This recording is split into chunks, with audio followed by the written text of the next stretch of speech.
အားလုံးပဲမင်္ဂလာပါကျွန်တော်ဒီနေ့မှာတော့မိတ်ဆွေတို့ရဲ့ Facebook account ကိုယာယီဖြတ်ချင်တာပဲဖြစ်ဖြစ်အပီးဖြတ်ချင်တာပဲဖြစ်ဖြစ်ဘယ်လိုဖြတ်လို့ရမလဲဆိုတာလေးကိုကျွန်တော်ဒီဗီဒီယိုလေးမှာရှင်းပြပေးပါမယ်။အရင်ဆုံးကျွန်တော်တို့ Facebook account လေးတွေကိုဝင်လိုက်ပါမယ်။ကျွန်တော်တို့ Facebook account နဲ့ရောက်ပြီဆိုလို့ရှိရင်ညာဘက်တော့မှမြင်နေရတဲ့ setting and privacy တွေကိုသွားပါမယ်။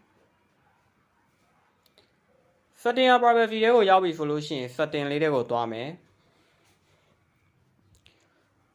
setting တွေကိုရောက်ပြီဆိုလို့ရှိရင်အပေါ်ဖုန်းမှာမြင်နေရတဲ့ personal detail ဆိုတာလေးကိုနှိပ်လိုက်မယ်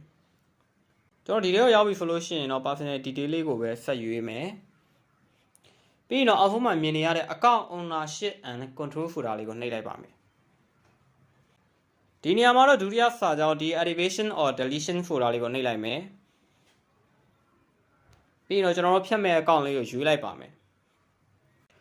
ဒီနေရာမှာတော့2မျိုးရှိတယ်ဗျာကျွန်တော်တို့အပေါ်ဖုန်းကပေါ့နော် deactivate account ဆိုတာကတော့ကျွန်တော်တို့ account ကိုယာယီဖြတ်လိုက်မှာပဲဖြစ်ပါတယ်အောက်ကတော့ delete account ဆိုတာကတော့ကျွန်တော်တို့ account ကိုကျွန်တော်တို့ရဲ့ Facebook account ကိုအပီးပိုင်ဖြတ်လိုက်မှာပဲဖြစ်ပါတယ်မိတ်ဆွေတို့ကကိုယ်စင်ပြာလေးကိုရွေးပြီးတော့အောက်က container ကိုနှိပ်လိုက်ရုံပါပဲပြီးတော့ကျွန်တော်တို့ Facebook account ရဲ့ password လေးကိုထည့်ပေးလိုက်ရုံပါပဲဒါဘလို့ရှိရင်ကျွန်တော်တို့ရဲ့ account ကပေါ့နော်ယာယီဖြတ်တဲ့ account ဆိုလို့ရှိရင်တော့မိတ်ဆွေရဲ့ Facebook account ကယာယီဖြတ်သွားမှာပဲဖြစ်ပါတယ်အပီးပိုင်ဖြတ်လိုက်တဲ့ Facebook account နေဆိုလို့ရှိရင်တစ်လချိန်ရပါတယ်တကယ်လို့မိတ်ဆွေက account ကိုတစ်လအတွင်းပြန်လို့ခြင်းနေဆိုလို့ရှိရင် account ကို login ပြန်ဝင်ပေးလိုက်ရုံပါပဲတကယ်လို့တစ်လပြည့်တဲ့အထိပေါ့နော်တစ်လကျော်သွားတဲ့အထိ login ပြန်မဝင်ဘူးဆိုလို့ရှိရင်မိမိရဲ့